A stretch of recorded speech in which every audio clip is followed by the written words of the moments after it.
Hello everyone and welcome. I am back with another video on PhotoLab, and this time I want to share with you a feature that I just realized was in here. It's kind of at least 80% of something that I was going to ask for and hope for the future, not even realizing that it was sat here. Now, a little caveat to start with, this is a part of FilmPack, so if you don't have FilmPack, you will not have access to this feature. To me, it is one of the more compelling reasons to get FilmPack. I love it that much. Now, before I go too far, if you're looking at my screen, you might be thinking, what the heck has happened to his PhotoLab? If you're wondering that, go watch the video that I dropped yesterday, which is all about customizing the interface. So basically what we're seeing here is I've got my main things that I do on a regular basis down the left-hand side here. My common edits is my palette name. And then I've got my local adjustments on the right-hand side. So it's a little something I'm trying out, and I've been enjoying it so far. I think it's going to save me some time. Check out that video if you're interested. But let's dive in. And what is this button? Let's kill the suspense. So if I come to here, I've got just a set of bars. There's nothing special about these bars currently. Just did them up in Photoshop. And the button, if I scroll down, again, it's part of FilmPack, so you do need to have FilmPack to have this. And I've added this to my palette because I like it a lot, is one that I have jumped over so often because I just looked at it and just made some assumptions. Blur, I saw blur vignette. And I thought, okay, so if you want to blur your peripheries of your image, I don't want to blur the peripheries of my image. I'm not that worried about it. What I wasn't paying attention to is this soft focus, which is doing something for me that I really appreciate. I sometimes find the intensity of the detail in images just a little bit too much. So I was hoping for something that would, in the world of film, you hear about halation and that sort of thing, or blooming and all of these sort of imperfections that tend to add a little bit more softness to things, make them feel a little bit, I'm air quoting here, organic. I know it's all very subjective, but it's just about what you like, right? And sometimes I find the intensity of the sharpness and the contrast of modern cameras and modern lenses to be just a little more than I want. So anyway, enough of that jibber jabber. What does this actually do? So I've got my bars here. If I come over here to soft focus, I get two sliders. I get intensity and diffusion.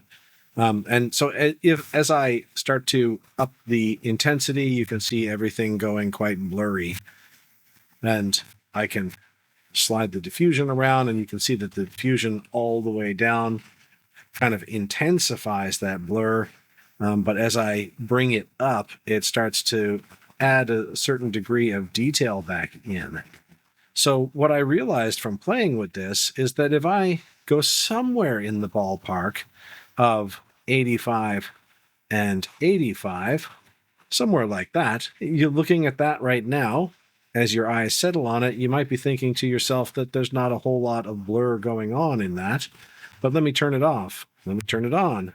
Well, what's going on there? So just zoom in a little bit more. Let me turn it off. And let me turn it on. So it's sort of spreading out on this join spot a little bit. And you can see that represented in the histogram up here. If you watch the histogram, when I turn it off, it narrows in. And when I turn it on, it swells out, it spreads. So it's spreading things along these contrast points. And if you watch the histogram, if I turn down my diffusion, see how it spreads it more and more and more, and that's represented by the blur. And obviously you start to lose detail. So, I think for my purposes, I'm not going to be using those sort of lower diffusion settings too much. It's something that I'm still actively playing with though, but I find around there ends up looking perfectly sharp, but it takes the intensity out of it. Now, if I apply that to something just a little bit different, we have these circles here. To zoom out, again, I'll bring that up to maybe around 85, and I will bring that up to around 85. And this one, again, everything's looking pretty sharp, but you can see it is actually just smooching things together a little bit, just taking a little bit of the intensity out without actually over softening the image. So I will show you now what that looks like on actual images. So if I come over here, And this image, so this is over here in the background, this is Queenstown in New Zealand. I was on holiday. There's a wee pass that you go through coming around to a little spot called Arrowtown, which is over this side. I managed to take this shot, and I quite like this shot. If I zoom in, let that just render, you will say to yourself that that is nice and sharp. I don't think anybody would be complaining about sharpness. You can even read the sign there. It says 65 kilometers an hour on that turn. But if I go ahead and turn off the blur, you can see that was actually doing quite a bit to just take the intensity of that down. If I just back out and I'll turn it off, quite a bit more biting. And maybe you like biting. Maybe that's your thing. But I really like that. I really like the slight little, just a little smudginess, but it's still sharp. And if you see it without knowing that it's on, you don't question that it's sharp. But I like the impact. And just for argument's sake, and yes, somewhere along the lines in the comments, somebody was running their mouth and said, oh, he always uses portraits of himself. I do a lot of portraits. I would say, actually, I am a portrait photographer, not a landscape photographer. But that ends up, for YouTube, having complexities in that then I need to get permission from people to use their images, etc. So I do often use my own images. This is one where I was testing a new light modifier. And anyway, if you look at this and we zoom in here, let that render, you're going to say that's nice and sharp. But if I turn off the blur, you can see that there was just a little bit of intensity of that crispiness taken out, and it just softens things just that little bit. Again, so far, I've been finding kind of, well, this one even I can see I've gone 71. I didn't even realize I had done that. I've been finding this kind of spot around somewhere between 75 and 90 on intensity. Yeah, somewhere in that spot. So just a little bit of a play, but on average around 85 and 85 has been a really nice spot for that. So that's cool. This is about 80% of what I was hoping for. And in some ways it does some things better than what I was hoping for. But let me jump across to Silky Pix to show you a wee tool that's there that I think it would be really interesting if sort of a little bit of, not taking this away because I love this. In fact, I think I love it more than what's in Silky Pix, but a little bit of what's in Silky Pix. So if I come over here, and this image, I've not reprocessed it. I've just hit literally auto adjust on there.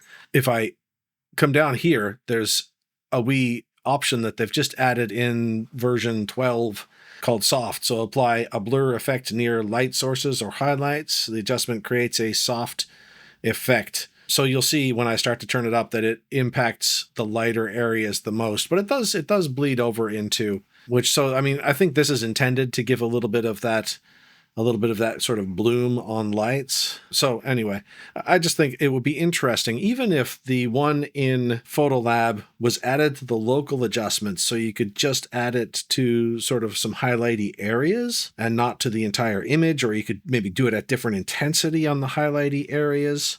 I think there really could be some really interesting flexibility there. But this obviously takes a very different approach. If I just, wait now, if I come over here to select and I take the circles image, and if I pump up soft on this one, you can see it really radiating out into the black.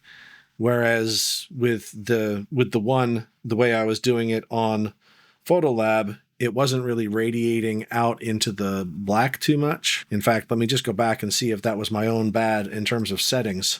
So if I come back here and I go to soft focus and I up that, and let's see if I down that, I think it is going out into the black now, but we're losing a bit of the crispness of the line, which this keeps a lot more of the crispness of the line while also adding that blur. So we can get it to bleed out into the black a little bit, but it's kind of a really different effect. So I think there's something there that I really hope that DxO continues to explore in the upcoming versions of FilmPack. I think it's a really cool feature. Big stamp of approval. Absolutely love it. All right, with that, I'm going to try to keep this video pretty short. Been just a blast through like a rocket, so I'll have to listen back and see if any of it even makes sense. Oh, also I should do a wee plug. If you're interested in any DxO software and you are looking at a first-time purchase, not an upgrade, there is a 15% discount code down in the description. So check that out. And otherwise, I will talk again soon. Bye for now.